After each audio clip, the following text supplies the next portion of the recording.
Welcome, ladies and gentlemen. It's an exciting day. It's a Tuesday night here in the CCL.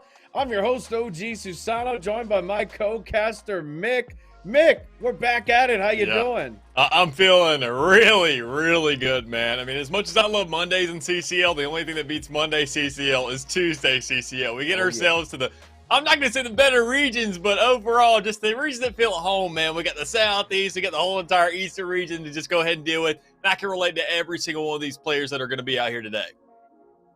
Yeah, it's an exciting one indeed. We've got number 21 ranked High Point Esports from High Point University going up against Penn State from Penn State University. Quite an interesting one indeed because Penn State is ranked number 5. So we've got quite a matchup here tonight. Yeah, we most definitely do. I mean, two top 25 teams. This is really we go ahead and we say, okay, this is nothing but playoff guys right now. Going ahead, big dogs. We're at the big boys table. Everybody's eating, but it all depends on who gets dessert or not. That's really what we're fighting for. We're going to see who can get a little bit extra, who can get that better seating when we get ourselves along up there, and who can really possibly find an upset here over the course of the season. Because as we know, Penn State is undefeated as the moment stands. And that's really what it comes down to. Once we get to these top 5 scenarios, a lot of these players and a lot of these teams are going to be in these undefeated spots. Problem is, who's going to fall first or who's just going to go ahead and give up a couple maps to really just throw their seating down a little bit. Yeah, talking about that, let's get into our head-to-head because quite an interesting career record for both of these teams. And like you said, maps might be taken or we might see some dominance. Looking at it right now, High Point are currently 14-3. But then you head over to Penn State, they're 18-0. Now continuing with High Point, they've got a hard point win-loss of 18-3, not too bad. Search and Destroy is at 10-5, and well, Control will be 9-4. But you look over to the side of Penn State, and Mick, it's kind of a bit of a despairing contrast. Hard points at 27-0 have yet to drop a single map. Search and Destroys is 16-2, and well, Control's at 12-2. Mick, what are your thoughts? Well, I'm to say the least, I'm pretty impressed, quite honestly, by the side of Penn State to go ahead and make themselves a flawless record, not only in the season but overall. It just transfers the fact that we talk about hardpoint, how much of an influence it has on the game. Even in the early stages of the season, when we saw only doubled hardpoints instead of having that control in the game, it made much more of a difference to say you need to lock this mode down. You have to know exactly what you're doing. In Penn State, they're saying, "Oh, we do, buddy. Trust me." And that only does a lot of work for him to say, okay, well, 18-0, that's probably a big reason why. Search and Destroy Control, sure, it's not a little lackluster, only 2 deaths or 2 losses on each of those. But, I mean, overall, nonetheless, High Point still have themselves a really, really good-looking roster for themselves. Indeed so, and let's head over to our home roster for tonight because High Point right now, they've got an interesting set of players. We've got Sexton, Devilish, Freedom, and Brewing. 4 absolute slayers. Well, what more can you say about them? Once you get to this stage of the league, everybody knows how to do their job. Everybody knows how to do literally everybody else's job and really just stay diverse across the field. Know what role they need to slip into. Know what shoes they got to change out at any time being. And make themselves relevant in the fight. And every single time, even in High Point, I've sat there, seen them a couple times, casted for them a couple times as well. They're an outstanding group. And I think, honestly, if anybody's going to be taking on to Penn State, it could be one of these squads that are, say in those 15 to 25 area that can go ahead, slip under the radar, but still have the relevancy and the fighting grit that we sit there and expect from these top 10 teams for them to take things down. Yeah, indeed so. And let's look over on the other side of the avenue here because we've got our away roster ready to go.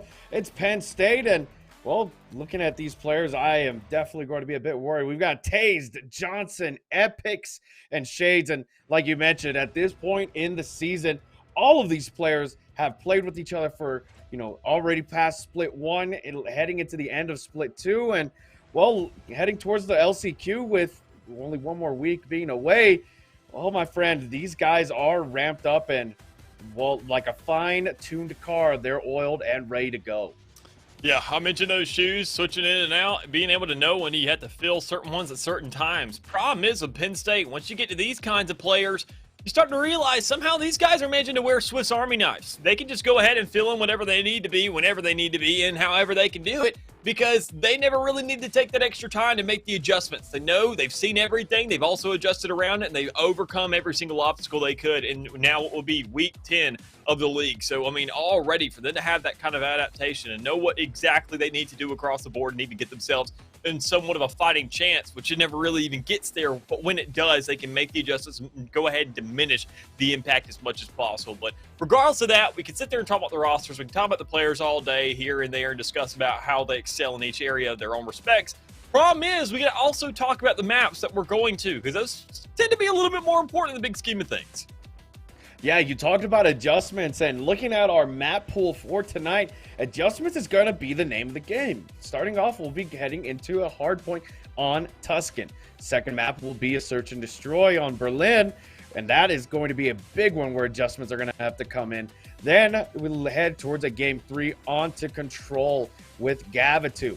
We get to a map 4 and 5, we will head towards Berlin on Hardpoint. Then lastly, a Tuscan search and destroy. So we're coming full circle tonight, Mick.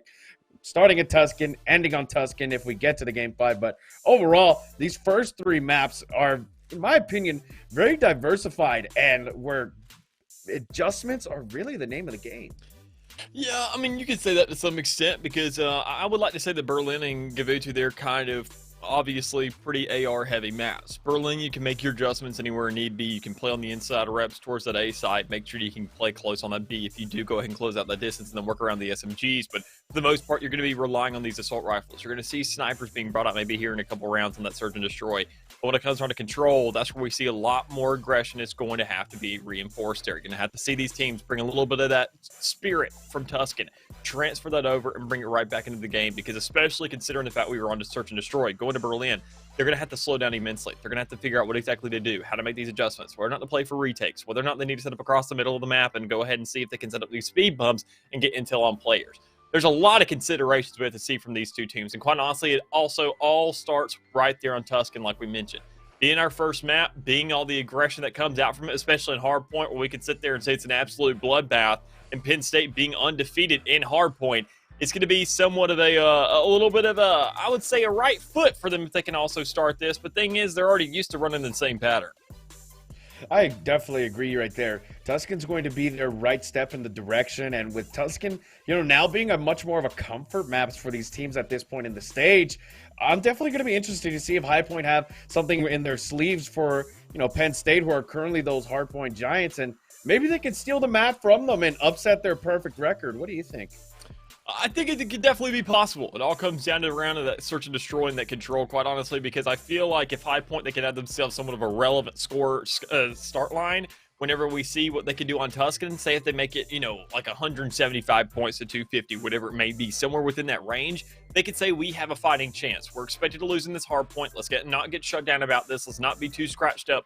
We have to go next, and we have to rally in some sort of extent. And quite honestly, Berlin, being a completely different map, much more long range, much more slow than on that search and destroy than what we expect. You're going to see somewhat of a different game on your hands, so you can't just really harp on the past so much. So even then, you can carry that over into Control. If you have yourself a good game on hard and search and destroy, you could say, all right, well, then you know what? We can transfer it over to Control. Same kind of map, same kind of play style, same kind of lineups that we got on our hands.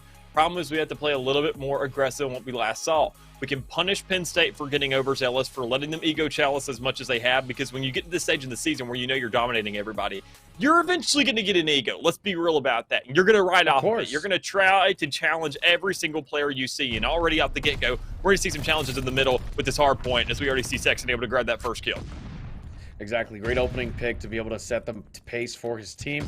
Taze and co have a bit of a harder problem here with the setup, but Sexton, once again, just making the work easy for his team by holding down the mid, and that's a 4 down. They knew that they were going up against the top players in Hardpoint, and, well, you can see a Vulcan hand from Freedom. Interesting pick for himself, but he will get outmaneuvered by Taze.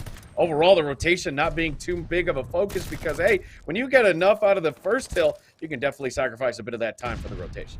And that's another thing to go ahead and mention is that Volt going to be introduced because, I mean, we all sure saw what happened in CDL over this week, and I'm sure a lot more players going to be trying to whip it out now because, I mean, we all love diversification. Let's be real, we're all getting tired of seeing the MP40 halfway through the season. Oh, yeah. So to see it a little bit more now, see some actual SMGs hop in the game, to be a lot more interesting now. But even then, we're seeing the automaton be the main gun of the minute right now. Was this going ahead and fragging out for at least both sides? Problem is, how many points that transferring over to? Because we saw High Point with a really, really good start on that P1. But Penn State making themselves somewhat of a statement of their own. Exactly. Penn State were able to break that last hill. Johnson's work towards top plat has been holding these players back. You see right here, there's a 4-man setup into P5. They are going to meet some aggression from Johnson. Again, who's currently on a 6 streak. One more kill, and he'll start to be working towards those streaks and making them more of a reality. Taze is going to be able to help out, hit in the flank, and Johnson once again having a bit of a lackluster, aggression because he just lets the players come to him, and as they roll in, he knocks them down. That's going to be able to help the team out as we head towards the last seconds of this hill. You can already see the rotation. It's number 4, none other than the man himself from High Point. That's Freedom, who got that rotation. So all these players from the side of Penn State, yeah, they're playing a bit of a catch-up, but when they dominated that last hill, like I mentioned in the first hill, you can definitely sacrifice a bit of that time. You can see exactly what Penn State's doing. They're making sure they're saying, okay, we found ourselves a lead off of this. We can make sure to work with this. Let's find a setup. Let's play together. Let's go ahead, see if we can collapse on this next site because we know High Point's going to be there first. Not only if we take them out in one fell swoop, we can grab the site, grab the spawns all in one good go, and we don't have to worry about anything else, knowing that there's still 40 seconds left on the clock. But as it stands thus far, High Point having one heck of a defense, it seems like. They went ahead and grabbed that first hole when it came around to that P2, held that down. Now you see them coming from the other side of the map. Penn State looking to come from the left now, and even then, we see some trade-offs here and there, but when the spawns are that close, they're constant pressure on the side. Exactly, and there's one thing that I'd like to mention as well from Penn State. When you look at them play, you can tell they're solidifying their movement. They're not getting hasty. They're not rank and filing. They're making sure that, hey, I've got a buddy, I've got a trio. Let's make this movement happen. And that's what you're seeing right there. 3 players playing towards the back line, towards the new hill, and also 1 player just sitting back and grabbing a scrap. This is essential. It is elementary basics, but overall, these are the basics that win you the game. Yeah, they most definitely are. I mean, we can already see the setups in terms of spawns. We can see the rotations coming through in these teams, both contesting for the Churchill. As we know, it was a massive money hill on P4, but it also comes down to whether or not you can find yourself a flank towards the bat, because you can see Shade setting up for that. And, I mean, he knows that High Point's on site. He's not concerned about pushing it. He wanted to make sure to play a little bit more passive there, but it unfortunately gets fragged down there for a second. But you see the rest of the team now pushing right back up. Tay's able to, with a quick little double kill, to clear out that site some more. But with that 72 to 77, and time is counting even more so, Money Hill looking a little more like change, I would say, this time around, because we see either side just flipping back and forth, looking to get as much as possible, but it doesn't seem like anybody's really going to come out with a massive lead after this. Exactly. There hasn't been any sort of dominant lead whatsoever, but you're going to see right here immediately rotation coming in from the side of High Point. They set up a line. It's a unilateral defense, but nobody from the side of Penn State are going to be able to break it. You have the player playing towards Church. That's Johnson. Now, once again, the trio, the 3 amigos working together. Johnson's able to clear the player in mid. Sexton, unfortunately, that will be him to be dealt that depth. Brewings tries to stay alive. He gets a bit of a lineup, but overall, Epix realizes, hey, I'm in a dangerous position here. I'm going to have to wait back or wait for an overextension. Yeah, and even in the meantime, you can see them definitely working for that. I mean, able to just go ahead and stay around that site. We can see the setup waiting to happen for High Point to make that break, and even then, it wasn't too much of a break for them. They already had Penn State on the back end. They had them back towards those spawns. They know they flipped them up, and they know they got them over towards that backside of the map where we see the defense on control. And an outstanding look thus far for them. Making sure to hold down the site, getting corners, get nice and cozy in the meantime, but you got to have those reinforcements. You got to have that back, but that's exactly what High Point's doing. Making sure to keep that relevancy, keep the reinforcements there as much as possible, because it's not about a game of having that many players on the site, because you'll get the time nonetheless. You want to make sure you have another player to back that up if something does go south in the meantime. Exactly. And as we set up for this new set of rotations on these hills, you're going to see Brewing's work be an essential key factor. Clears the player that was holding the back line. The spawns not going to be in their favor, but overall, they're winning so far. 141 to 97. They came out the victor of that first set of rotations. And with Sexton working the back lane, not only was his mid lane work doing pretty well, now the back line being another set of playground work for him. So Freedom, while he is on a 6 streak, he's going to get shot down because there's way too much aggression here towards the mid. Sexton is no longer focusing there, so you will see the collapse come in. Yeah, this isn't even too much of like just a time contribution right here. It's just frags across the board for High Point. Sure, Devilish is a little bit behind right now, but I mean, Sexton and Squad, they are looking so darn good. The way they had themselves set up thus far, you can see their frags on the board just looking that much more consistent. Sure, it's not really as spread out as what we see on Penn State, but I know you have at least those one player going ahead, making these switch ups, having their relevancy in that fight. I mean, the lowest player on Penn State with 15 seconds is Johnson, and I can't say he's really fragging out enough to compensate for the lack of time his team has thus far. Meanwhile, High Point, you have your lowest player, Devilish. He knows his job now. You can see that timer ticking up more so because he's saying, look, I'm not fragging out right now. Let me at least make myself relevant in this fight and do something that can contribute to the rest of the team.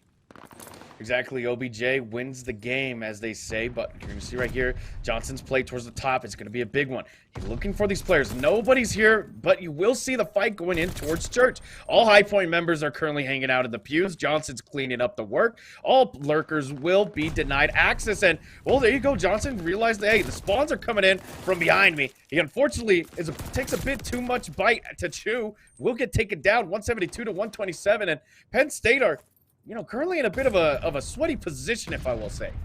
Yeah, they're in a real struggle spot right now when you can see what they're trying to set up for because they haven't really gotten too many sufficient rotations just yet. They're trying to work across the map. They're trying to go ahead and get themselves a fighting chance for these sides, but it's just never become the time of day. High Point know they have the lead, and they're taking advantage of this. They're saying, we don't need to get onto site. We don't need to give them these lineups so they know we're going to be on these angles that are always on these sites that people are just find hot spots. In the meantime, let's make sure to stay outside the site, keep that element of surprise, find these kills, and let's count up together. 1, 2, 3. That's the majority of the team. Good deal. Now we move on. The reset back towards spawn. We have ourselves a little bit of free time, and even then they're going to funnel at the same time, or they're going to wait to breach with each other. That's going to be an extra couple of seconds on the board. But already we see Penn State making a return, getting themselves on this next site, setting up towards the back of the map, and even then collecting a little bit more time. But how long will that last when you can see Shades already fragging things out, literally with the nade, but the rest of High Point looking at proud? Exactly, and this is the time for Penn State to really turn up. You lost a bit of the mid-game. Now as we head towards the end game with High Point breaking the 200-point threshold, Sexton's work is going to need to be denied. You need to highlight this player, and that's what's happening right there. You saw the breakdown. Players were getting taken out. Shades' nade was a big play to get the 2 off, and now Brewing, once again, on the route. He's getting these spawns for his team, but Taze, he smells the opposition, gets the 2-piece, cleans up the work, makes the sloppy work into a more precisioned essay that we're currently reading. But overall, High Point still have that dominating slaying that we've seen. Yeah, looking outstanding thus far. Looking to go ahead and just can follow suit right now. They're in a 40-point threshold to win this game. Penn State need a whole 100 as it stands, and that's almost going to be some flawless Call of Duty, but there it is. A flawless shot there from Epic to go ahead and create an introduction, get himself a first kill, and they have to breach onto the site. Problem is, that's not happening with Sexton already there, just holding things down like a one-man army. And problem is, as you mentioned earlier, they have to shut this guy down. He is the top slayer, and not only for his team, but in the entire lobby, sitting at 33 and 26. The man's a menace with a minute 15 on the clock as well. He's everywhere doing everything. He is the head of the snake right now, and the rest of the team is still going to squirm once he's done. Exactly. You need to isolate this player. His effect is way too influential for the team. You get him out, you definitely have a much easier time breaking in. Shades, once again, with the nades, gets the play done. They hold this site here towards P5, but right now, Shades is currently in a bit of a wrestling, if you will, because he's got one player trying to rush him towards the front. Taze will help out towards the bottom, and, well, you look at player number 7, and Johnson, he's hanging out towards mid, and there's no action coming towards him, so I would hope a bit of an adjustment comes in from him. You can already see Shade's not really making too many adjustments on sides either. I mean, he sat in that one corner for the longest time, just going ahead, giving a read, say, okay, the respawn's coming up.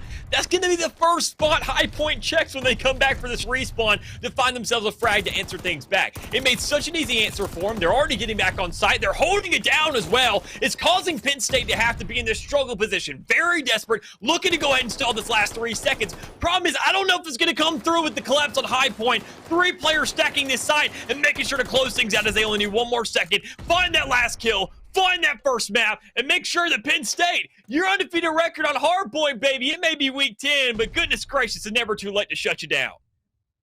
Oh yeah, there you go. Handing them the first L of the season in hardpoint. That's going to be High Point, and what a great stat line overall, 250 to 187. essentially a 70-point game. That's only a hill and some change. And really, when it came down to the breakdowns, we look at the stats, you gotta give a shout out to Johnson, and as well as, Epics and their work on the sites from the side of Penn State. But on High Point, they were just clearly overshadowed by Sexton and Freedom. 38 and 31 and 30 and 23 with 22 and 23 non-traded kills. And both of them had over a minute and a half on the sites. So not only are they slaying out, Mick, they're making sure that they're spending their time and clocking in on the hills. And look at the difference between Sexton and Freedom.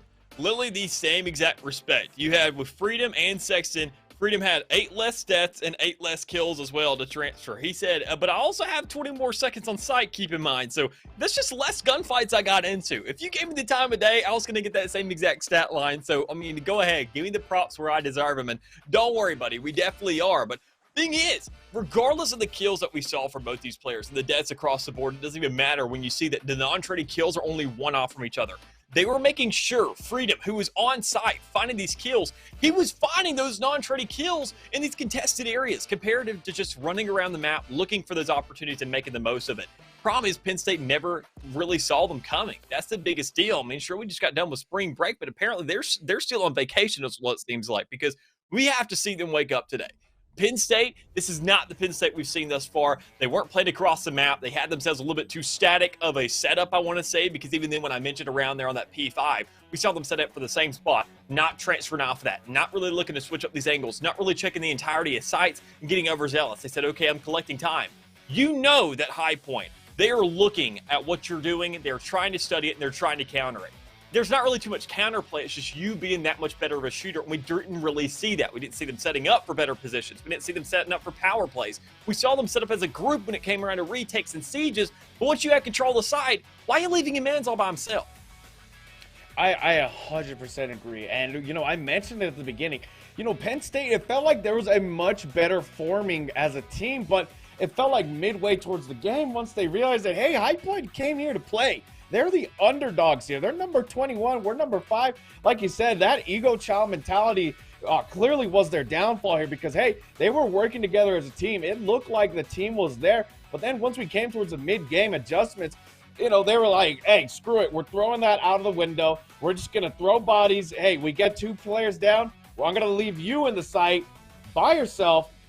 And I'm going to try to make a route that is just not effective. And that's exactly what we saw. Penn State was wasting too much time at the mid-game. We're trying to get the forming done. And when they weren't getting the forming done, it was like, leave Tommy or whatever his name was onto the side, leave Johnny, and you're going to get stuck in the back. And, well, overall, when High Point was strong out the gate, their adjustments were, a more of a stacking effort than a catch-up effort that Penn State's was. Yeah, and I think overall, all things considered, Penn State still had some slayers. They were keeping themselves relevant in the fight. I think this because they had one player on a High Point to kind of pick on the entirety of that game because we saw, 3 players really stepping up there and keep themselves relevant. But over the course of the entire match, Penn State, those frags got to transfer over here. You don't have too much of an objective to worry about. You got to slow the game down. You got to say, okay, well, I said the best part about that is if you go ahead and get scrapped on map 1, whether it's one side or the other, the next map, the next mode you're going to is completely different. You are on the opposite end of the spectrum, so you better find a bounce back and you better find it quick. And quite honestly, for Penn State, search and destroy on Berlin, they have their opportunity right here. Because, think about it. If you kill Sexton, there's no way the man's coming back up for a round. You get a free round to yourself. You're saying it's a 4v3. If we grab that first pick, guarantee, back up, work off that, wait for this bomb to go down, or wait for it to go ahead and put the fight into our hands and decide which side to take it to, you can take complete control of this map. So quite honestly, that's exactly what they need to do. Set themselves up, play it slow and steady on this defense, work for intel, don't work for kills. If you see Sexton, if you see that tiny little, if you see an S in the gamer tag, I don't care who it is, what it is, you need to either A, shoot it if you know he's making a mistake out in the open, or if you see him wrap it around to another area, you completely give up a sight purely to shut this guy down because he will come from behind and he will murk every single one of you. Agreed, my friend. And hopefully this team has that forward thinking where they can isolate a player like that, especially in S&D, I would hope. But looking at it right now, the movement towards B, a fast one, but met with opposition. And Sexton again on the hunt, gets the first blood. Shades are going to be able to get the trade onto Brewing, the route man. And well, Sexton, you leave him alone, and, well, he's going to still slay. Now having 2 kills in the round. Influence, well, that's an understatement because he is running the map right now. And there you go. You already saw Penn State trying to make that exchange, trying to go ahead and say, well, there he is. He already grabbed the first kill. We have to compensate where we can. Find another frag onto the board. Well, problem is, how much of that will you get? Because you found a 2-for-1 exchange. That's a good job. Now you found another one to back it up. You went ahead and picked out Brewing and Freedom. Freedom being one of those high key players that we mentioned earlier. Problem is, we mentioned it earlier, if Sexton is still alive, there is hope within this round, and you have to shut this guy down. You can see the lap around from Penn State looking to go ahead and get themselves onto a site. It looks like they may be playing for A with only 20 seconds remaining on the clock. He's probably going to make that play there. You see the exchange coming through. Sexton getting picked off. It's now 1v1 between Devilish and Epics. Exactly, and Epic's realizing that, hey, A is compromised. We're going to need to go for a B push, but Devilish is on the hunt as well. He's making sure he checks every corner towards the bottom fire. Notices that, hey, we've got to get towards B. Epics is not playing around, so Epics will stay in the hut. Devilish moving around, looks for the player, trying to find easy pick, but Epics wins that one with the movement, and Penn State scrape by and win the first round. And even then, not too much of a good play there from High Point to go ahead and make this decisive move. We already see Devilish. He sits there, plays for the one open angle, which is exactly, let's be real, what Epics is going to be watching whenever he's in that 1v1 scenario. He's going to listen for doors. He's going to listen for windows. He's going to see if anybody's making a move across the map to go ahead and alleviate his attention. Problem is, if you make it a narrow window and you say, I only got one spot to check, his only concern is going to be to say, when can I press this X button to jump, and when can I sit there and pull that trigger to find a kill? And that's all he had to do in that scenario. You got to make sure his job becomes that much more difficult, or he will go ahead and win out that gunfight. So already winning the round as well. Penn State sits up 1-0, and we see the exchange and the aggression going right over to this A site now for the side of High Point. Exactly, and you look at the side of High Point right now. They have a 4-man setup here towards the train yard. Shades is going to be the one player to run interference with Tased, but it's really just waiting for an overextension for Shades. He's not going to get overzealous here. He's realized what the team he's going up against, but he will immediately get stun checked. So players will notice that, hey, there's a player within the room. We're going to have to try and make a more of a horizontal play here more than a vertical play. So you will see Freedom hanging out towards the back. Not going to be able to shoot anybody because, hey, once again, it's all about being overzealous and overextensions. And, well, there you go. Shades, unfortunately, will get that kill into Freedom, even though it was not in his favor. Well, regardless, those are the circumstances given to you, and if you're High Point, you don't mind going ahead and getting Freedom off the board. If you say, we've grabbed 2 of our own, Shades and Taze is now done. It comes down to Johnson and Epics, and there it is. A 1v3 scenario. Johnson is the one who now has to step things up, has to go into this clutch situation and come out with a dub on top to make sure this game doesn't go into an even standing. Problem is, he's got a sniper in hand. He hits at least one. He's got the pistol on the side. He can whip out a double kill now. It all comes down to the 1v1 against him and Brewing. Oh my goodness, and he already knows where Brewing is. The location has been compromised, so it's just one simple peek, and that's going to be a free one, but, well, he's not going to go for a fast defuse just yet, and, well, the angle's not— oh, he gets a quick scope! I wish we could have seen that view, but that's amazing. Johnson, on a 3 streak, wins that one for his team. Even then, I remember our observer earlier talking about, man, we could have sat there and observed this kind of play, this, that, and the other. You just had the opportunity to win it as a quick scope in your hands, but there it is. We get it anyways on the final kill cam. Yeah. Right in the chest for Johnson there to close things out. Get a second round here for old Penn State. Just when you thought things were getting a little scratchy, a lot of teams, when we see those snipers, are getting a little bit concerned. Let's be real. We sit there and say, oh, God, he's going to have to go through this entire round with a pistol up against ARs and SMGs. Well, Johnson apparently can make do with whatever he's got in his hands. Yeah, Johnson's really out here trying to make a mixtape with this sniper, but it's working effectively. Information has been given as well. We'd love to see that out of the sniper plays, and Epic's going to be hopping into the site, but Devil is too many to shoot at, will not be able to get a kill. Epic's finishes him off, fast plant in and proceed, and, well, High Point, they're currently just getting outplayed in the smallest factors. They go and fight them head-to-head, but it's just the small things that are detrimental to the overall. Yeah, I mean, already you can look at the standing for him. I mean, we sat there and mentioned getting overzealous. That's exactly what Brewing was doing, trying to hold down a site against 4 Penn State players all by himself. That's never a good situation, but thank goodness you can say that Sexton's still alive and well. He's one in this 1v3 scenario, so maybe he can clutch it out. He already found one. He's looking for a couple more. Had a little bit of an angle on that player over there towards B site, trying to go and pick off that player of Shades, but he doesn't know where the rest of them are. And quite honestly, I think he's just going ahead and call this one. He knows he can't get that defuse off. He doesn't want to give up streaks in any respect, and even then, he doesn't want to go ahead and really do too much. He wants to sit there, play it safe, find a kill, but even then, Johnson may go ahead and cut him off on the outside, but with no seconds remaining, it all comes down just to staying alive. Exactly, and that's what we saw during the Major 2. A lot of the times, players would just throw themselves out of bounds. They would not want to be giving those free kills up for any sort of streak redemption, and it's a smart move overall. When you're in a 1v3 with 15 seconds left, the odds are really stacked against you, and unless the plays line up perfectly, I definitely agree. It's better to just throw yourself off the map instead of giving any sort of streaks. But looking at it right now, we see B being the usual location for every play on this attack. Nobody has yet to dare themselves towards A. You did see it on the round 2, but it was immediately stopped by Johnson. So these are not going to be easy times for the attackers. Yeah, and honestly, High Point, they crowd themselves the plant, so they know they can at least get half the job done. Problem is, you had your player go ahead, clutch up, and you found yourself in a 1v3 scenario and ended up losing it. So, I mean, looking at the standing, A wouldn't be a bad shot once again, but you can already see him looking to surround this B site, looking to find a shot on the outside. But with Johnson alive and a well in the back with a sniper, you got to look out for this player because that's a very long lineup. In the meantime, though, High Point able to go ahead and close off 2 players. Johnson and Taze being the last 2 standing, looking to clutch things up because they got 3 players in their own respect that they got to take care of. Indeed so, and Johnson's util usage unfortunately did not give him any solid evidence that there is a player in here, but he will contest it anyways. Taze hanging out towards the back line, and you already saw off camera, Johnson just got that, and he's going to stick the defuse, but he realized Brewing's on him, so Brewing will play smarter here. Sexton helps out with the kill, and Taze now looking for this player in the back line, gets the easy kill, but with only 9 seconds left, even if you kill Sexton here, it's not enough time to get towards the bomb. Most definitely is. I mean, Taze has to make this read and even then not give up the streak for Sexton, but instead we see the man close out the kill, able to play aggressive enough with that old MP40 and get this first round here for High Point. So we sit there and see them be kind of efficient when it comes around to getting this plan down. They can go ahead and get half the job done. It just matters, can you find these frags? Can you find the efficient setup to make sure to get these kills, get these trades off, or even then what we saw right there. We saw over on the outside the alleviation of attention. Then we saw Sexton swing and find that kill. He's now sitting on a 4K. We talked about it earlier. You got to shut this guy down. If any time it's going to be it needs to be right now before he gets streaks and has even more arsenal to work with. Exactly.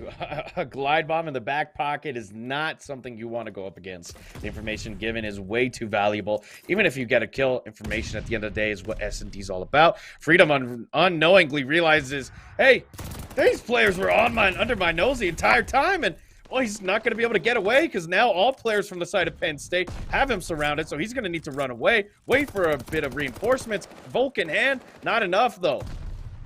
Blard even needed an exchange there. Even then, a better exchange for High Point, playing this defense, doing exactly their job, wrapping around for that flank, able to manage a couple kills there. Devilish kind of being in the hands of that, still looking towards the back, looking to come home on the flank there. But already, the bomb's gone down. The bomb's also been defused, and that's High Point looking to play the aggression on site, knowing when they have control, and knowing they got another round on their hands. Now sitting at 3-2. High Point looking to make themselves a comeback, because this has been their second in a row now. And honestly, that was a big brain play from Freedom right there. If you notice that these guys are nowhere near the bomb, or from High Point in general, hey, just get on it. Get some distractions towards the outer lane. You saw in the outer alley that the players were being contested, so you had a free 10 seconds right there. And with it being 7 seconds overall to defuse, that's plenty of time to get the job done. And right now you see a bit of a difference now, Mick, with a play towards A. We know we saw the bomb get planted there last time, but maybe some coverage from High Point as they realize, hey, we were the ones who ninja defused. Let's not make it happen to us, huh?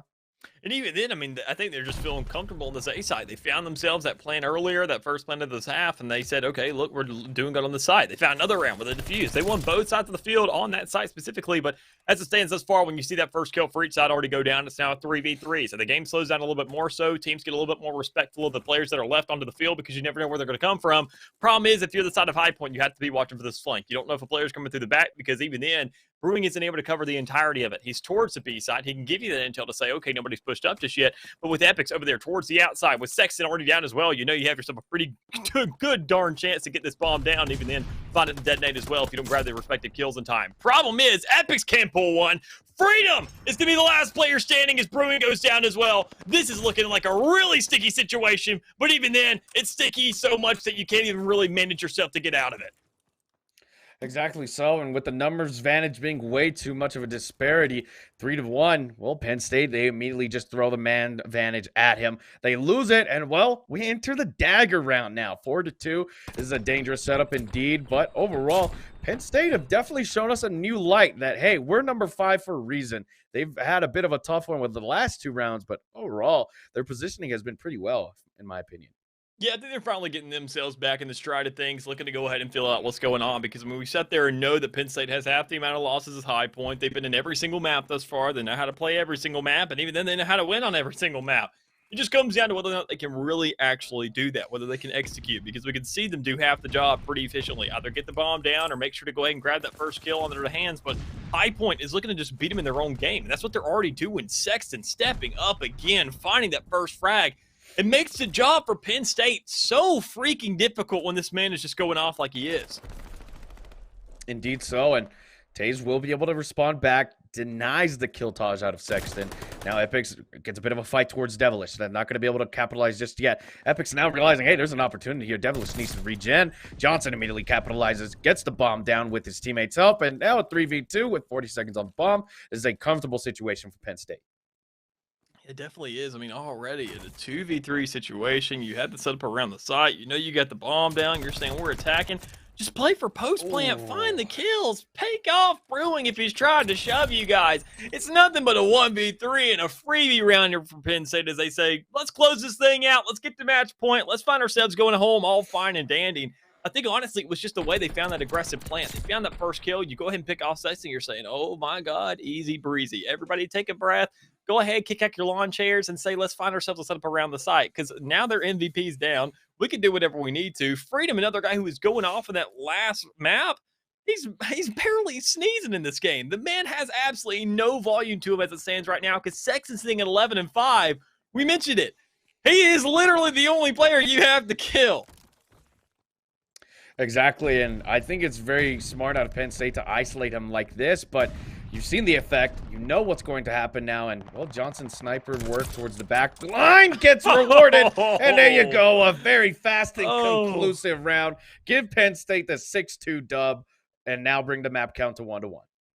Well, you know what they say, the easiest part of a sentence is to go ahead and put the period on the end, and that's exactly what we saw Penn State do. Say, look, we've had ourselves a little bit of a long, drawn-out situation here. Let's go ahead and put a little bit of a final nail in the casket. Say, let's go ahead and send you on to that next map and call this one done and dusted as they find themselves with a 6-2 lead. An outstanding look for them. I mean, we sat there and mentioned it earlier. Sexton, this guy is going to be hot all game. Quite honestly, plain and simple, he is the name you have to look out for. Regardless of him being on the losing side, he had a winning lineup when it came right to the kills and deaths and the damage being top of the lobby. But, I mean, that just speaks more volume for Penn State. They're going ahead, crossing upon these kills, making sure that everybody pitches in where necessary. We saw those cross-ups. We saw those lineups on site. We saw one player finding a couple shots. Another player coming in from the skull, able to go ahead and get some shots in the air there. I mean, everybody was working in, I'd say, tandem. Everybody was finding what they needed to, and especially Epics, who really came to life right here. And I think, honestly, after that last map, where he was kind of snuffed out a little bit, it's time for him to go ahead and get his gun hot and ready once again. I definitely agree. And, you know, last map we talked about the teamwork from Penn State really being a big factor into their individual setups. But, you know, midway through that last map, it was thrown out the window. But now we clearly saw once the environment slowed down and once we were able to get a good scenario for them to really use that teamwork that they're known for, they got it done. And a 6-2 at that. And when you shut down Sexton, you clearly saw from those KDs from his fellow teammates and peers, they were not doing very well. So Penn State very much deservingly took that one, with the teamwork being the biggest name of the game for them. Yeah, we mentioned it already, though. We sat there and talked about hardpoint. Penn State got handed their first loss. We saw the bounce back. We see they can recover because we talked about it even then. We made the call and said that whoever wins this search and destroy, they're most definitely favored when it goes around to control. Well, thing is, we got to get to that map. We got to see whether or not that really stands to the test of time and whether or not our actual analytical minds stand up to the test of the game that's in front of us. But Before that, though, we got to go to a short little break because we will be taking that, give these players a little bit of a breather, figure out what exactly is going on, and bring you that much more of a bloodbath in map 3. So we'll catch you here in a little minute.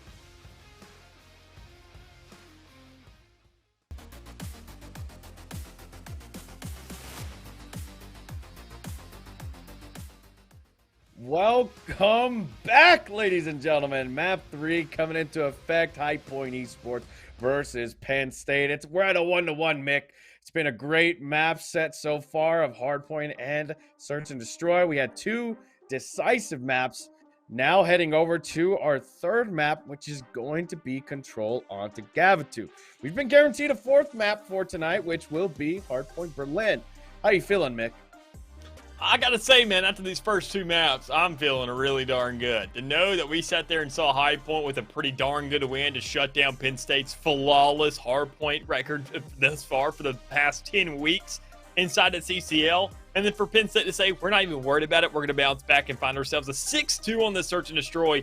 We mentioned it earlier, we alluded to it before the break, that I said whoever wins this Search and Destroy will probably carry things over and have that same momentum when it comes around to Control on Gavitu. But as it stands this far, I think honestly that's going to stand the test of time because High Point, they looked outstanding on that map 1. Freedom and Sexton just going off. Map 2, we saw Sexton do that same thing. Man was on fire. Problem is, we sat there, saw Freedom kind of drop off a little bit, fall asleep at the wheel once the game had to slow down some. So maybe, hopefully, at least for the side of High Point, if they want to have themselves a chance here, they got to step things up. They have to say, okay, look, Freedom, you got to get back in the game, man. This is equally aggressive as Hardpoint. You just can't die as nearly as many times as what you did on Search and Destroy. We got to keep these lives up. Make sure theirs get down. But in the meantime, play the same Hardpoint we did earlier. Set up on these sites early. Make sure we have control of it. They're going to set up for sieges. They're going to play for a 4-man. If we can pick a couple of them up beforehand, we make sure our job is that much easier to hold, and we kind of guarantee ourselves that side at least in the meantime. So already, High Point looking to move on to this A side. Exactly, A side being a big one for them. And well, Sexton, this AR that we've seen having such a big effect, already looking for a kill. Johnson hanging out towards the mid, will not be able to get any kills. Bruin gets the shot done, and look at this setup from High Point. You have 2 players on site, one hanging out towards the back, lurking, but, well, Sexton, he's undeniable. He really is. Gets the 2nd tick and immediately gives his team enough breathing time to get back on point.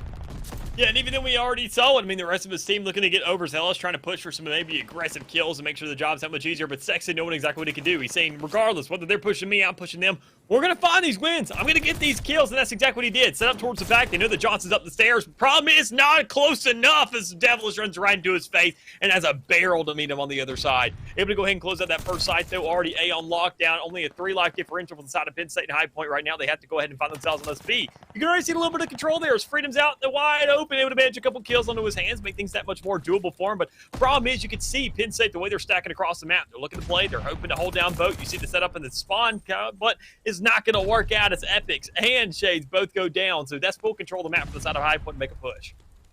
Exactly. You saw right there, the nade from Taze was perfectly timed, although High Point were able to get the first tick. So right now, they're currently up 4 ticks for that round 5. Sexton hanging out towards P1. Has an overwatch for both the stairs and the point, but you're not going to be able to get much done when you have a player hanging out towards top boat trying to gun you down. Freedom already meeting the opposition. 3 players from the side of High Point try to get ready for the push, but overall, it's going to be Devilish who's on the route right now. Will he get paid? Well, Johnson's going to be the one to deny it. Most definitely will. You can already see the way these players are trying to play. We see High Point trying to make the most of the moment, give it to them, saying, look, a lot of these guys are right there towards the middle. We can have ourselves a time, or at least a little bit of seconds there on towards the B-side. We can make that push out. Problem is, Johnson's on the flank, and he's got to find himself a double as well, making things much more complicated, making the affair much more problematic here for the side of High Point for that push on the side. But Sexton, alive and well, in the middle of the map, looking to find his own kills. Do not let this guy go off, or you can see a very quick closure to this round. But even then, he gets shut down himself, making sure things go a little bit longer here for the Penn State. Exactly, and with the lives being only at a 4 differential, 8-12, this is not the time to let Sexton pop off. Well, as I say that, he will be able to get the kill towards the back line. That's on to Shades. But there you go, Epics. Very nicely done. Watches the cut, gets the kill. Devilish is going to try and contest, but he will not be able to get any kills because Taze immediately follows up for the aid. Johnson hanging out towards the back line again. And, well, with 29 seconds left and Johnson hanging out towards the side, even if you get a contest here, you will need a 4-man push. And with no respawns remaining, that is a very difficult option. Look how slow we got High Point playing as well. I mean, they're going ahead. They're not working for any kind of outside play. They're playing very, very passively, just wanting to stay alive. Problem is, you got 10 seconds on the clock. This is not going to work out in your favor because eventually Penn State know they have respawns. They're going to push up on you. They're going to find those frags, and they're going to shut you down as they already found themselves the first round here inside of control. We sat there and saw somewhat of a collapse here from the side of all High Point to make sure that first site looked very efficient. They found themselves a lot of control on the map. They had the shutdowns on the spawn locks. They had themselves a shutdown towards both. They knew the entire map was in their control. Just never really flipped things around to the extent where they said, now we got control of the map. Instead, they were just still in a war of attrition, playing right in the middle, just seeing where things would work out for them. Exactly so. And well, High Point, they had a great amount of slang for a while there, but once it came down to locking down and really ruining into your defenses, Johnson was a big key player for that. He immediately worked it out, but as we see right now, the read came in. All the players from High Point have a great view towards rocks, where Taze, unfortunately, going to be that last player, gets taken out. Now you have the spawn. And, well, Johnson once again helps out with Epic. So they clear the path. The site is going to be the point of objection. But Devilish's play towards P1 might be a bit of an interesting one if he can get towards the spawns. Most definitely could be. We can already see them trying to go ahead and work into the middle of the map, find somewhat of a flank there in towards side of that boat. Problem is, High Point already has the read on them. Already finding these kills, making sure things are shut down. We've already seen at least 2 ticks of progress by this point for the side of High Point when they was attacking side, but now Penn State struggling in their own respect, trying to say, where can we set things up? Things are not looking too good as it stands thus far. And I mean, you'd be correct in that respect, Chief. You got to sit there and do a little bit more. So we don't see the frags coming out. We see Penn State looking to start even things out a little bit more. So problem is, they're already down 4 lives. They got 28 seconds left on the clock. They haven't transferred across the map. You can even see over towards the light, towards that B site. They even have control over there. Literally, High Point is winning a 3v4 right now as they're playing on this defense. This is looking so darn good. Exactly, and what took a bit of some time, Penn State are able to form together as a team. They hang out towards the boat, 2 players on the site, but overall, this was a great setup from Penn State. They realized they were down by quite a bit, just held back, did not give in to any sort of, over-aggression or overzealousness, and there you go. They are able to secure the first site. That's going to give them a minute overall, but when you think about it in the long term, High Point have 4 ticks, so this play towards B, you're going to need to try and get 2 instead of 1. Thing about it is, I mean, they don't have nearly as much time either, because instead of Exactly. 2 minutes like High Point had, you only have 1 as it stands right now, because you got to sit there and get yourself on the site. You get the lives even. Good job there right towards the end of capturing that A site. Problem is, as we saw them even try and make the transition over towards B, they just got popped.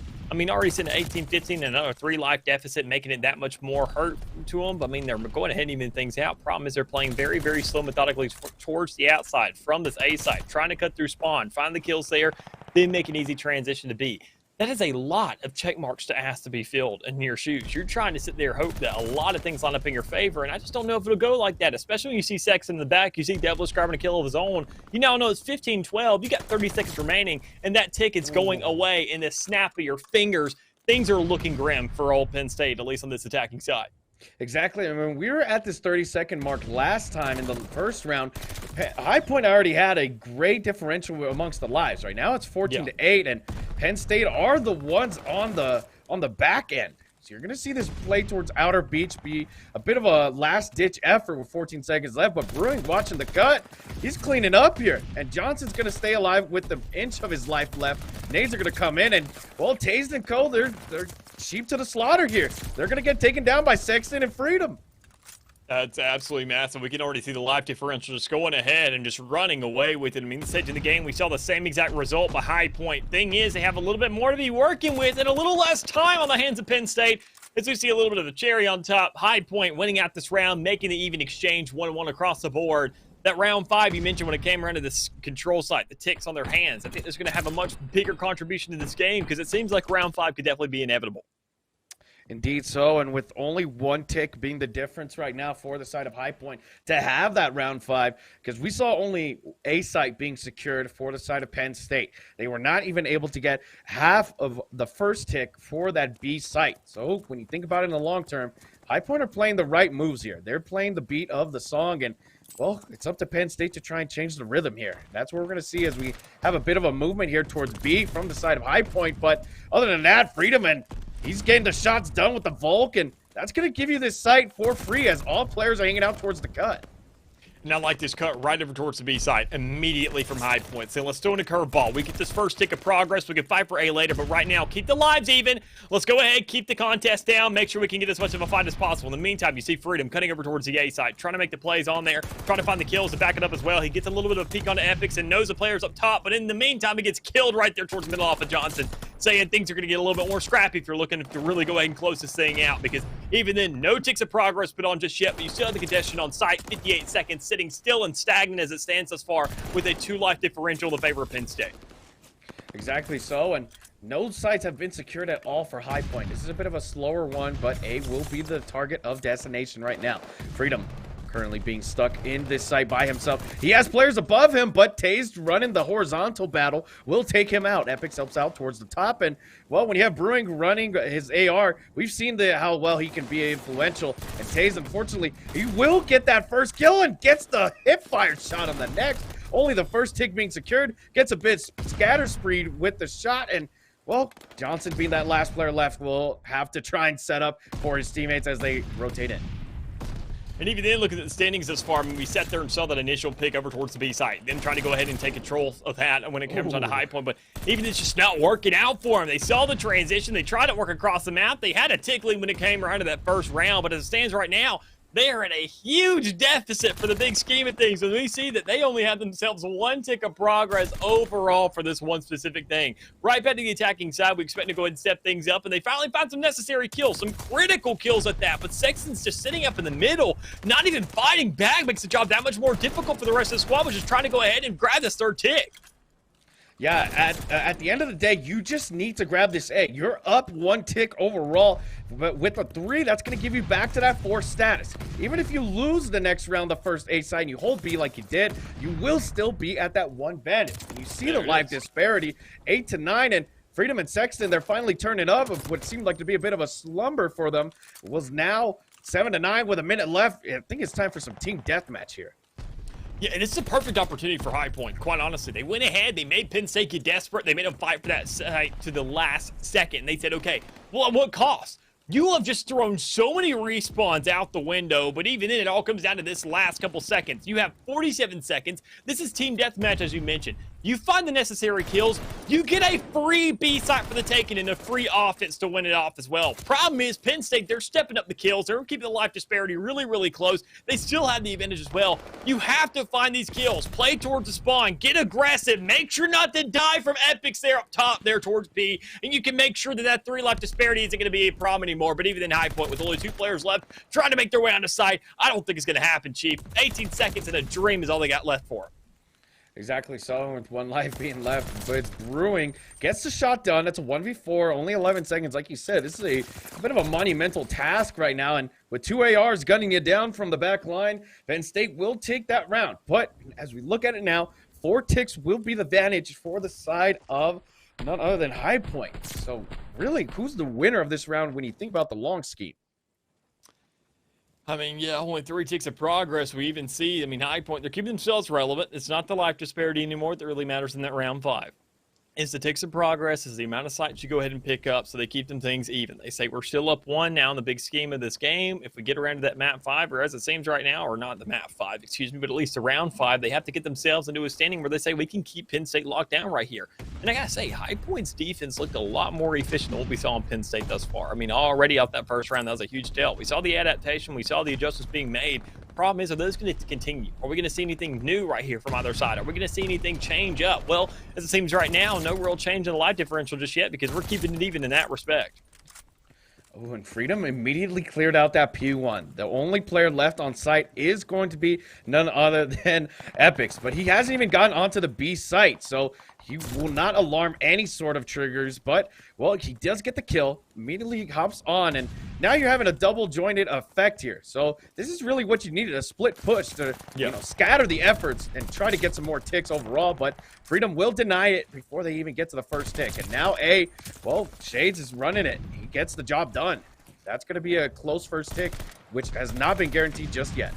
Oh, that's huge there. Even then, you already see the crossover towards B. Shade's playing a little bit of attack onto that side, able to get a kill. Say, I'm not going to push off that. Let me play towards middle, make sure to get the cut off behind a player, and he finds exactly that. Finds a kill, can manage that towards middle. Say, all right, we make sure that this life disparity can get that much more close. But problem is, in the meantime, Penn State, we're not even worried about that other side. You got to get any side at all, man. You are struggling for time. You are pushing every single one of these rounds to every last second. And problem is, when you are on the defensive side, that's a perfect situation for you.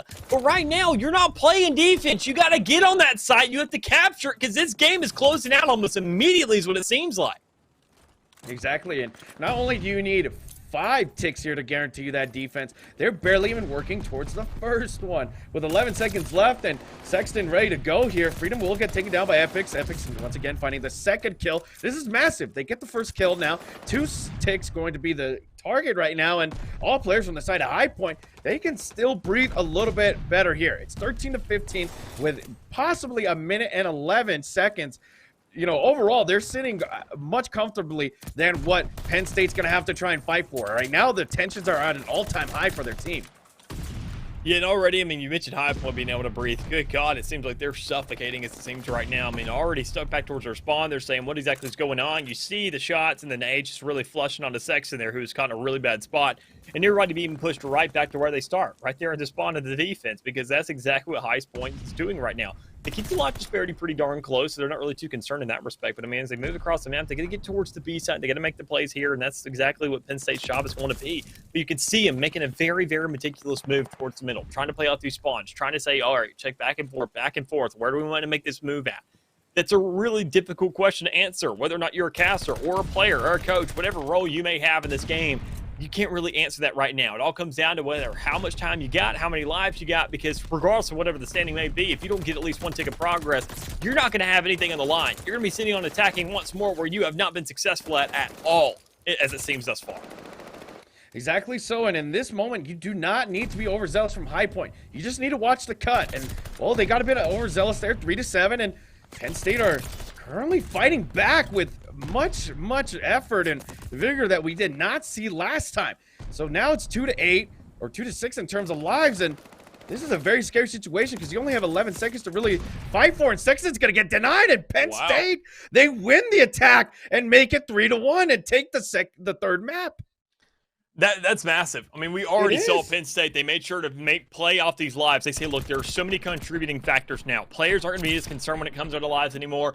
Players in Call of Duty, they focus on one thing, the thing they have to do. And sometimes they just say killing is second nature. They just do what they can. They find the kills where necessary, and they say, okay, if I'm a fragger, I'm a frag. If I'm not a fragger, I'm going to worry about the objective. The objective is now the actual site now. It used to be the actual life differential, so players would keep much bigger tabs on that. Say, we have to stay alive, play for your life, do what you got to do, make sure you don't get trapped in spawn, yada, yada, yada. All that crap you hear from coaches and people trying to help you out in your game. As it stands right now, when, you know, Activision throws you a little curveball and says, now it's sites, you say, well, now we don't have to care about lives anymore, right? Wrong. That exact reason is why you find yourself falling. If you're High Point, you lose control, you sit there. Don't keep in mind how many lives you got left. You're throwing them out, trying to find these necessary kills. And even if you're the top frag of the team, if you have somebody else dying in the meantime, just throwing away those lives, trying to throw them on the site, trying to sack those bodies enough where you can alleviate the attention from the site, it's not going to work because at the end of the day, you're going to be in a 9v2, and that's just not going to happen, Chief. Exactly, and looking at these stats right now, Penn State, while they weren't winning too many sites, hey, like I said earlier, they were needing to get 5. And when they thought about it in the long scheme, they said, hey, we need 5. But we're at a life vantage right now. We can actually just play some TDM here and force the fight to them. Yeah, we pressure the spawns. Yeah, we get onto the site. But when you're just absolutely slaying out, like you said earlier, you know, they throw you a bone, they switch up the mode. But overall, when it came down to the kills, they were the ones to really sing the beat of that one. Yeah, the objective game was being on High Point. But when it came down to the nitty gritty and the, you know, the number one basic of, hey, getting kills, that was Penn State. Yeah, it definitely was. I mean, looking at Penn State and how they did, they finally went ahead and did exactly what we said. They just don't stand out too much. Every single player does their job correctly. And we saw it be very, very late, quite honestly. I was concerned for Penn State on so many different occasions. I was like, are y'all going to wake up? There is an entire site you have to grab. What are you doing? You're waiting till 11 seconds to sit there and get the entirety of a site. you're playing an all or nothing kind of deal. That is a lot of a gamble compared to what we see on any other team in the league, because who the heck sits there and says we're just going to fight for kills to 11 seconds and then cash in at the very last second? That's a little bit too much to ask for. But thankfully, if you're Penn State and if you know you're waking up, if you know you're finding these kills, and if you know it's more spread against the entire team compared to just one or two players going off, you're saying, okay, well, if all of us are staying alive, we can guarantee these final couple seconds. Because think about it. If they're playing a 2v4 on a site because they keep on dying and only two of their players are actually going off, we're completely fine. Let them get overzealous. Let them keep on pushing for the site. Let them get desperate for it instead of setting up for this B site, because good God, they are just shooting themselves in the foot as it seems right now. Exactly so. And well, they doubled down, and like you said, that 11 seconds was, I would, consider a very, very risky play call to, just force yourself into their spawns and try to get the kills. You're really betting on that you can just take out Sexton right off rip. And when the man's got suds in his eye, trying to get awakening of sorts out of the spawn, you had that player trying to get them done. And, overall, when you had one player on site, it was able to be a bit more, manageable when you have the player on site and he stops the time. So overall, they don't get the player on the site, you still push the spawns out. And looking at it now as we head towards Berlin for Hardpoint, you're going to really need to do that same type of spawn work. I completely agree. Here on Hardpoint, this is a little bit of a sore subject here for Penn State, because they just took their first loss on this today, and this is a wake-up call. This is them, quite frankly, saying we have to bounce back on our mode right here, right now, because in that case, the entire league's going to be looking at us. They already are. You have one loss tonight to High Point, and that's not an insult because they're a great team. They're top 25 here in the league, and they're looking really darn good. But everybody else in the top 10, they're saying, we didn't lose to a top 25 team on Hardpoint. What are you doing, kiddo? This is where they got to bounce back and really make a statement. Already going ahead, getting this first site, finding some contention and find some kills to back it up as well. They find a full clear, get a couple more to deal with, and it's a great introduction for this one. Exactly, and with three players now being able to battle these players from High Point, this is exactly what you wanted. You wanted the contention, but unfortunately, High Point will be able to have those credier angles, get the shots in. Freedom rocking the Volk, now being a more staple in the scene. We see it in full effect. 18 seconds left, rotations are in effect, and well, it's going to be Penn State who are going to be fighting for that rotation. Yeah, and even then, looking at it thus far, we can already see High Point just playing for the back, knowing they have control of that site, looking to set up for the next one, not even looking to set up for it, just trying to play for spawns, finding kills in the meantime, having themselves some pretty good control of the map. And problem is, they got a little bit of a rat inside the walls. It's gonna be epic. So gonna try and play inside, look for a couple more kills as well, knowing that Sex is right there next to him. But the thing is, kill doesn't need to come out. Instead, you have the rest of your teammates there to collapse, not even able to give up your position just yet. You can just go ahead, hug a corner, get yourself nice and cozy inside the site, pick up some more time under the board, and get yourself a tie game as it stands. And even then, with the rest of your team fragging out as they are right now, you're sitting there saying, goodness gracious, break up the mimosas, have yourself an afternoon, go ahead and chill out, and get yourself some more time under the board. Exactly, and what looked like a besiegement from the side of High Point, Tased immediately comes out, breaks from his defense line, and gets the job done. And you see immediately, he's taking the fight to them. He doesn't want any sort of besiegement to come again. He knows how to work the deference here, and well, it's currently working down to the T. He will get taken down, but the damage has been done. They get the majority of this hill. Now you force these players back out to the next site, but looking at where we're headed next, High Point have the spawns, and that's a key point for this Money Hill.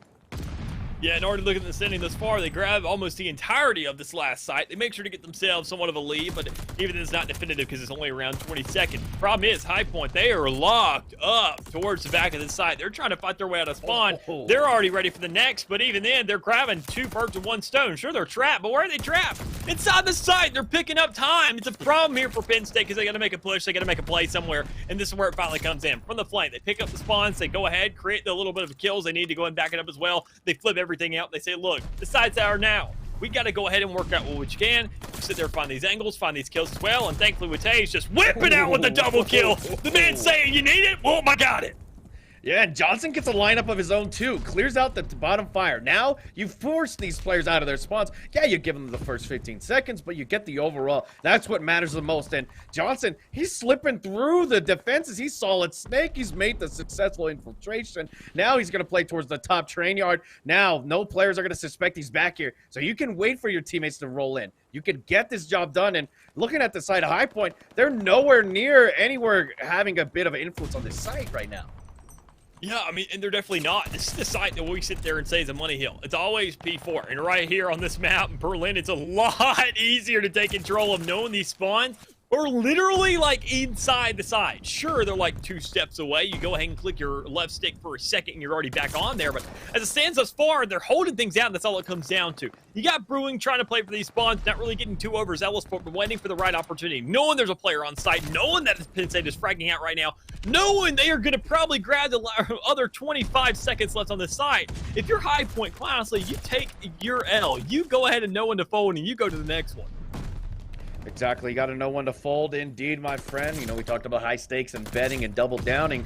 And, well, Devilish is going to double down on these last 10 seconds. He will grab it for the squad, but 125 to 60 is a bit of a disparity as we head towards P5, which is often known as the contest hill overall. But you are going to see Penn State get some great shots in the 3-for-1 trade. Nobody's going to be able to contest, and there you go. That's a 4 down. Now all players will spawn up towards P1, but, hey, we're on P5 right now, and you're going to be set up for next. Yeah, but you're going to lose a great amount of time that could be A, contested, or B, just given overall. And even in the meantime, Penn State isn't even fighting for it. They're looking for control. They're trying to say, okay, these spawns kind of favor us. We've swapped to the map a little bit.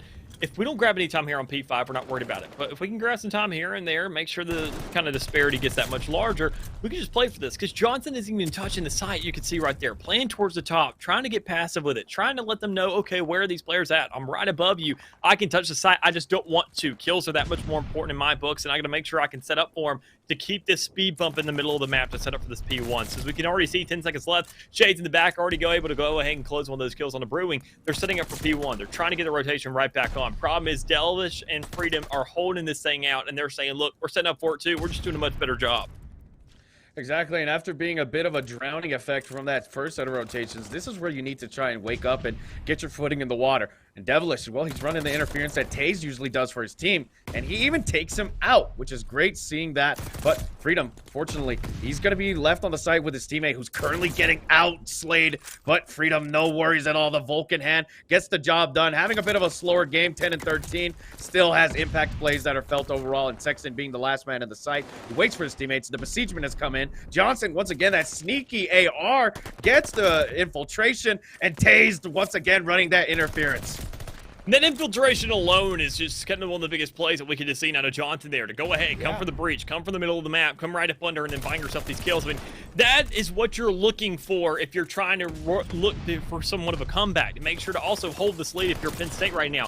That's exactly what we were missing on that first map out of Penn State. The single player stepping up, able to infiltrate everything, make these plays, grab those kills, come from the flank, set things up, and then the rest of the team executes off of that, saying, thanks for the free side. We're going to take a breather, and then it'll be one of our turns next. Instead of all working in tandem, all pushing onto a site, saying this is a one-chance thing like a search and destroy. It's not. High Point is flooding in on so many different occasions, constantly keeping the pressure on, and Penn State, they're prepared for it. By the time they even give up a site, they're saying, you know what? We already have a net positive right now. We can dip out for absolutely no reason. You're trying to figure out why we're giving up site. It's because we're already setting up for next, and we know we have this lead in our hands. I definitely agree.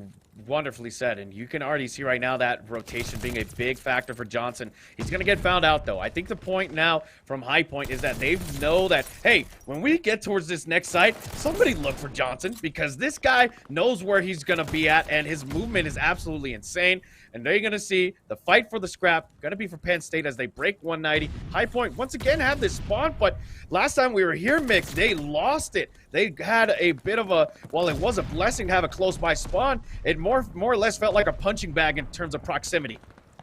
Yeah, and already the setting for, I mean, you sit there and mention proximity. Well, things are getting a little bit too close for Penn State right now. As you mentioned, this is kind of where they fell off in the middle game. They sat there, didn't really step up too much, and even then, their mid-game is looking a lot better. But even then, they still have a chance to go ahead and get themselves befelled pretty quickly as it stands from High Point. You can see it bouncing back a little bit. You know that's the last sight. Well, not necessarily. It'd be 240 to 123 if everything goes perfectly for them. But as it stands thus far, High Point are grabbing necessary kills, and they're getting trades. Problem is they're not coming out favorable, and that's exactly what they need to do. So many players in the back. Devil is trying to set up next, having an NP40, working towards the middle of the map. What are you doing, my guy? Push on the side, fight with your team, and close this thing out and get yourself a tie game. Exactly. Every second matters at this point. And with 235 to 123, this is not the time to be dilly-dallying towards the middle of the hills. You need to get to the sides. You need to set up. You need to make sure Johnson's not infiltrating your flanks. And, well, looking at it right now, Freedom, yeah, they have a pretty good setup here on the side of High Point. But with only 11 seconds, everything's going to matter down to the breakdowns. And when it comes to Penn State, they know how to set up together. And with Johnson getting some big plays towards mid, you now lost that middle influence. Freedom's going to be the last man on site. Shades makes it done, but Brewing being the last defender will fight for it. But Johnson, once again, his plays are absolutely essential. He is the MVP of this map so far. He definitely is. That's because he's an AR player. He's playing on the map that where he feels he can excel. We saw the clutches when it came around to search and destroy on this exact map with the sniper. The guy's saying, I know how to play my long range. I know my angles, and I'm excelling him, and baby. I'm making sure to grab these kills. Anytime I gotta get close, I just know exactly what to pick on. Devil is sitting at 9 and 23. Let me shut the guy down some more. Make it a 4v3. Kill the rest of them because we know we've got the overwhelming numbers. Find the flank and get even more an advantage. Close out the game in the series to back it up. Exactly, and it was electrifying. This is the HP team that we saw in the pre-stats. 250 to 142, close to a 100-point differential. That is insane. We did not get to see this type of stamina or tenacity from their team on that first run onto Tuscan. And it's like what you said, Mick. Johnson, 34 and 17, 26 non-traded kills, having an average damage per hill of 409. Holy smokes, this guy was on fire. He knows the long game, and the long game is his best friend. Yeah, Tuscan's a little bit more close quarters. Yeah, you have maybe one or two angles that you can work the AR, but overall, it was down to the Volt gameplay, and High Point Sexton, he was the one to run that first map. So, yeah, Johnson was not playing towards his strengths, and when you get to a map like Berlin, like you stated earlier, the man was playing like it was the back of his hand. He knew where to rock into. He was immediately infiltrating those circumvention spots and made the play for his team. And overall, that's what they needed. That was the absolute great plays that they wanted in that map one.